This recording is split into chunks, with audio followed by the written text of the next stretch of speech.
இப்ப பார்க்க போறது பீர்க்கங்காய். வெள்ளரிக்காய் குடும்பத்தை சேர்ந்ததுதான் பீர்க்கங்காய். இதன் பூர்வீகம் ஆசியா.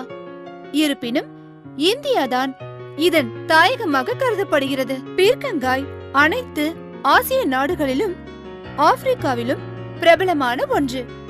நம் இந்தியாவில் பீர்க்கங்காய் தான் பிரபலம். மிகவும் சுவையான காய்கறிகளில் பீர்க்கங்காயும் ஒன்று. இதன் மேல் தோலை சீவி விட்டுதான் சமைப்பது வழக்கம். ஆனால் இதனுடைய மேல் தோலையும் எரிந்து விடாமல் துவையலாகவும் அரைத்து பெரும்பாலான வீடுகளில் பயன்படுத்தி வருவது என்பது இதன் சுவைக்கு கிடைத்த அங்கீகாரம். பீர்க்கங்காய் உடலை குளிர்வித்து பித்த சுரப்பியினால் ஏற்படும் பலவித நோய்களுக்கு மருந்தாக பயன்படுகிறது.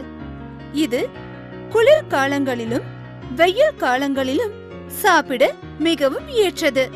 சிராய்ப்பு, சிறு புண்கள், தோலில் தோன்றும் தடிப்புகள் ஆகியவற்றை குணமாக்க பீர்க்கங்காய் இலைச்சாறு மேல் பூச்சு மருந்தாக பயன்படுகிறது.